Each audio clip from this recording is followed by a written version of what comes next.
morning, everyone. This is Deborah. I promised you a long time ago that I would cook something for you, but I'm still trying to get my house straight. I have 40 some years of paperwork to dispose of and go through. But today we're going to talk about my fair ribbons. I really don't talk about food too much, but I am one hell of a cook. I'm the kind of cook where I don't want to be interrupted to follow the recipe, make sure it's perfect. So I actually took 2 months out of my life and went and moved in with my parents because I knew that they were at the best time of their life. There was no grandchildren hanging around, and they were working in the garden and just being a good couple. And I guess my father was doing tile work still to make ends meet. They were very poor. So me and my mother had a whole month to do mother-daughter things. Now, this is what I implore you to do with your mom. Do something with her, not just 1 or 2 days, but spend some quality time where you don't have your drama and you're just with her. And sons should do this with their dads too, because you will never forget that time. This was the best time of my life with my mom. And we decided to enter a lot of our things into the fair. Now, this fair is in Callio, Virginia, and we just winged it.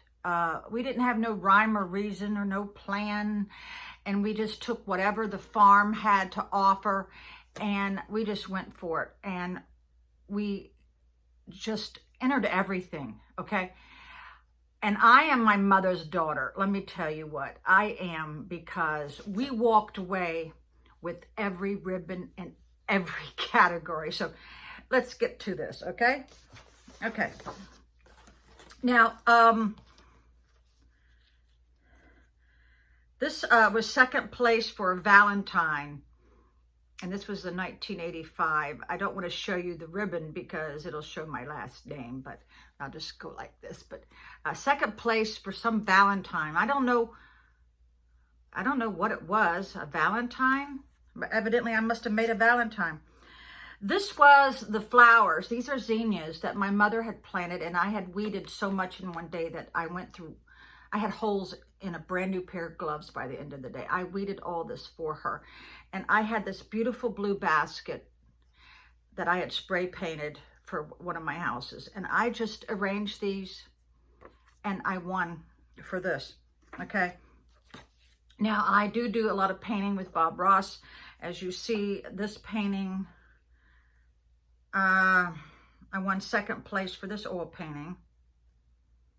There we go. Second place for this. Yeah, that's a pretty good oil painting. Okay, let's see what this is. I won for, the silk and dried flowers. This was my entry, and I got a ribbon for this. And let's see, now here is my chocolate chip cookies. I entered that, and I won. I followed the Crisco recipe.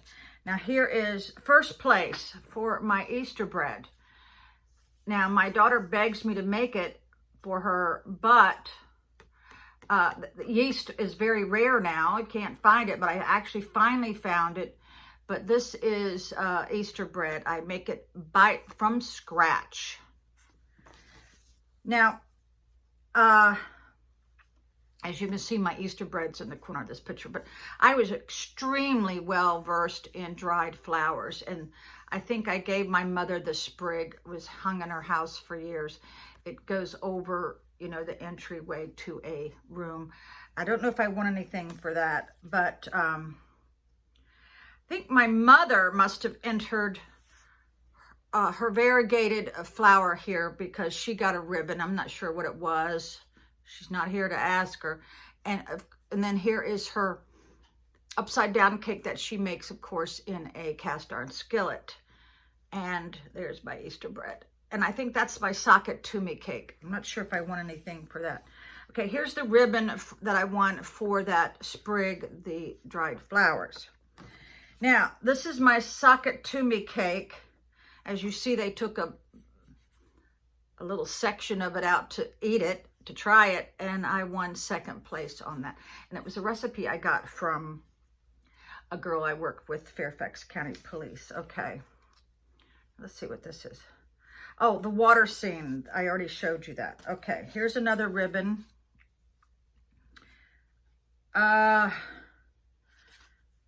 Second place for the variegated flowers. I guess that was mine. I thought it was my mother's. It was this one right here. Yeah, it says my name. Yeah. Okay. Now, my mother planted gourds, and I sent them to my daughter, and she is a great artist, and she did scenes on the gourds. Now, it takes almost a year to dry these gourds. You know they're done when you could shake them and you could feel these seeds. But as you see, my daughter won first place on her painted gourds that my mother had in her house. So there you go. And you could see the edge of one of my pictures. Now, yeah, here's the flower with my ribbon on it. I just went and picked them out of her garden. Now, my mother, there was a grand prize, and this is still a great deal of controversy in our family, but my mother had this wooden bread bowl, and she took everything out of her garden and made a display. Now, she was missing like a red color, I believe it was. I'm not sure. So she went to the Food Lion and got just like one pepper or something. It was just one thing. And she won the grand prize. And my mother had so much style and class with everything she did. But a lot of adult children don't realize this until they're gone, people. So spend that time with your mom and do something that you know she likes. Don't pressure her. Don't stress her out. Do something she really likes, not what you like. And you'll never regret it. But I remember just giving my 100% attention to my mom. And my hair is falling out by the gobs. Oh my God. I don't know if it's the pandemic or what. Oh my God. But I am so glad I did this. I actually took her to the Williamsburg Pottery, and I actually got a speeding ticket on the way back because she was a CNA and watching this elderly woman. I had to get her back in time, and this cop was hiding behind a bush. So yeah, I took her to the pottery, and I remember sitting there having a barbecue with her. Now, this is what's crucial. Don't go do this and have your children or your grandchildren around you. You want it one-on-one, because I remember that day so well. I took her to all my favorite places at the Williamsburg Pottery. It's not like it used to be. And I remember, even though she had a very bad back and she was pretty much crippled, she actually outwalked me. Now, this is before all my surgeries. And I remember she was so much fun. My mother was so much fun when she was away from my dad and away from the stress of living. And I remember getting her a barbecue. She loved barbecues and with coleslaw. And I remember getting her an ice cream. I mean, I could barely keep up with her. And I just wish there had been many more days like that. And I also took her crabbing, just me and her. It was the most fun, most I've ever laughed in my life. Because people, you can have fun with women. You don't always have to be with a guy. Some women are really a lot of fun, so choose one that's a lot of fun. But my mother was more fun than any guy will ever be. But it took me a lifetime to know that. All right, bye.